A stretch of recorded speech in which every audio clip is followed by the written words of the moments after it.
Olá, amigos do canal Net Cidade, estamos de volta para mais uma edição do programa Integrar. É um produto aqui realmente gerenciado pelo setor de comunicação da ANE, Associação Nacional de Esportes, é o nosso audiovisual, que multiplica ações em prol da educação, do esporte, do meio ambiente, pelo Brasil afora, né? Nós estamos esse ano dedicando o nosso espaço a vários profissionais e várias entidades que fazem um trabalho em prol da melhoria da sociedade, enfim, para o futuro do país, não é? E hoje nós temos aqui a satisfação de conversar com o consultor, diretor e superintendente de empresas, o engenheiro civil Remo Timino, que tem uma história maravilhosa ao longo dos anos, trabalhando sempre com a engenharia. O envolvimento da engenharia é muito maior do que, de repente, você de casa pode imaginar. E o Remo Timino está com a gente aqui. O senhor realmente é muito bem-vindo, né? Eu tive a oportunidade de assistir sua palestra no seminário lá em São Paulo, né? De fomento ao esporte incentivado. E ficamos muito felizes com a sua presença aqui. Seja bem-vindo. Eu agradeço o convite, Zé. Para mim é uma satisfação muito grande. A vida tem nos proporcionado o trabalho na área de engenharia. E nós começamos com o Falcão Bauer, com tecnologia, depois tivemos a oportunidade de fazer os primeiros concretos da implantação do metrô da cidade de São Paulo. Foi neste período que nós estivemos no México e retornamos com vários ensinamentos. E eu me recordo que estivemos em presença do prefeito Faria Lima naquela época, e ele falava o seguinte, que São Paulo tinha que ter 400 quilômetros de metrô no ano 2000. E o que nós estamos vendo, estamos com 67 quilômetros somente. Isto então é o caos que a gente vê pela cidade. Posteriormente, nós fomos para o norte do país, trabalhamos fazendo uma termoelétrica na cidade de Belém, Pará. Em seguida, nós fizemos a barragem de Sobradinho, na Bahia. Tudo isso dando-nos oportunidade que tivéssemos um relacionamento muito grande com os nossos trabalhadores, né, desde o norte ao sul, conhecendo um pouco a sensibilidade desse maravilhoso povo brasileiro. Em seguida, nós fomos para a Argélia, norte da África, para fazer uma barragem. Esse trabalho realmente foi muito interessante, porque também tivemos a oportunidade de conviver com o povo muçulmano, né, e verificarmos também a sensibilidade deste outro lado do Brasil, do mundo, né? Em seguida, nós retomamos a Belém do Pará e ficamos ali por 15 anos e construímos, praticamente fomos os precursores na construção de Carajás. Eu queria pontuar com o senhor o seguinte, porque talvez as novas gerações não tenham ideia do que foi a dimensão do projeto Carajás. Então, prosseguindo, o senhor contar para a gente essa história do seu envolvimento com esse projeto. Carajás, em 1980, praticamente não existia. A sua exploração do minério de ferro começou em 81 com a Companhia Vale do Rio Doce, e ela teve a oportunidade, através de uma casualidade, né, que um geólogo fazendo uma prospecção verificou o minério de ferro e a qualidade dele e a possibilidade de trazer frutos para o país.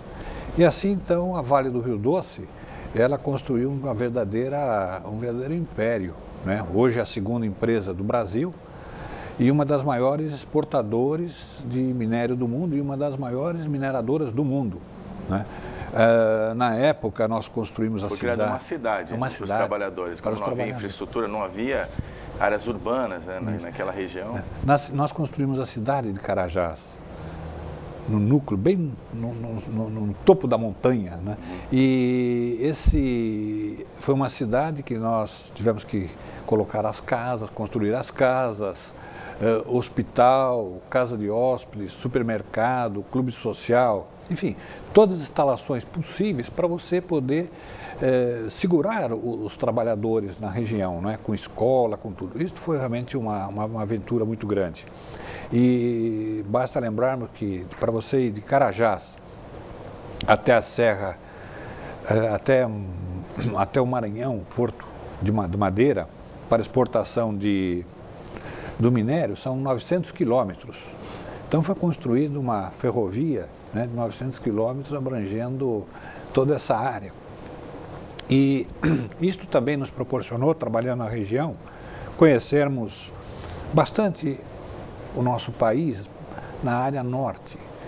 Manaus, Boa Vista, o Amapá, Macapá, né? Então tudo isso nos proporcionou Agora, doutor Remo, por exemplo, as pessoas, existe um senso comum que a engenharia civil, ela está calcada na frieza dos números, não é? Dos cálculos, e realmente essa precisão tem que haver, né?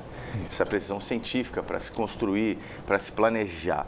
Mas o senhor é um adepto de que a engenharia ela pode prestar um grande serviço ao desenvolvimento humano. Gostaria que o senhor comentasse a respeito disso. Veja bem, a engenharia ela está em toda parte. Nós fazemos um equívoco quando nós deixamos a engenharia de lado. Não é só a engenharia civil. Você tem a engenharia mecânica, a engenharia elétrica, tudo que nós fazemos. Se nós observarmos ao nosso redor, nós temos uma participação muito forte da engenharia. Então a engenharia não são só números. Pelo contrário, nós temos, por exemplo, um relacionamento com o ser humano muito grande.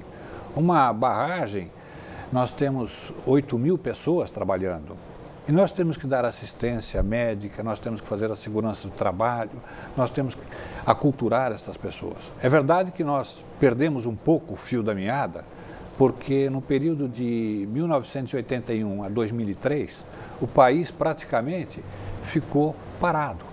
O que valia mais não era o produto, e era sim a exploração financeira.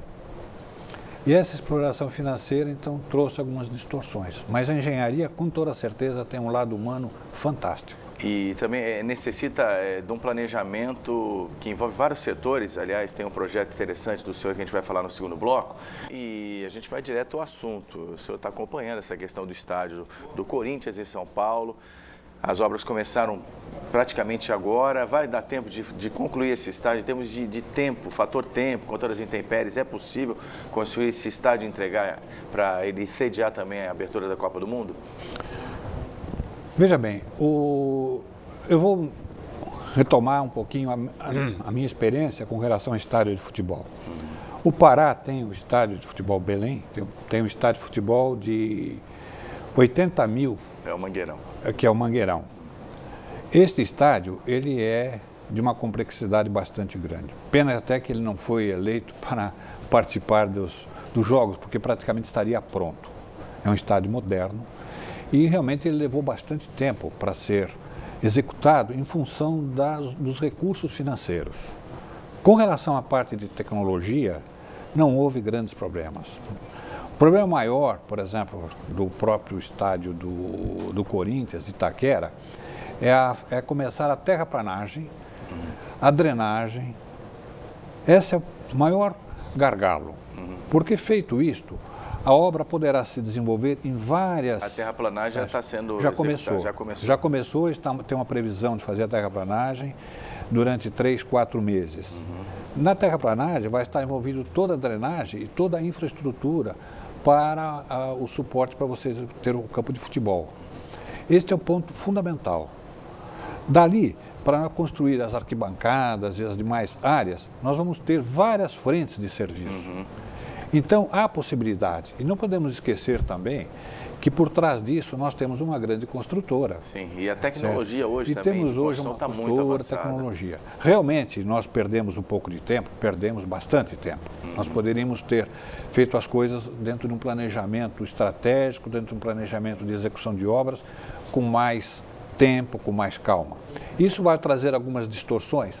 Traz distorções, por quê? Porque à medida que você acelera a execução de uma obra, você poderão ter alguns precalços. Mas não há dúvida nenhuma que o estádio vai sair, nós temos grandes técnicos, nós temos grandes engenheiros, temos grandes projetistas. Remo Timino, o engenheiro, dando aí o seu aval a essa questão. Em termos de tempo, é possível sim. A gente acredita que chegou no último minuto, aí, vai aos 44 do segundo tempo, mas tudo isso entra num termo que até o próprio engenheiro citou, que é o planejamento, né? Aliás, é tema do livro que Remo Timino escreveu, chamado Planejar para Construir. Vamos falar de planejamento, construção e muito mais no segundo bloco do programa Integrar, que é daqui a pouquinho. Não sai daí. Tá bom? Tá à vontade.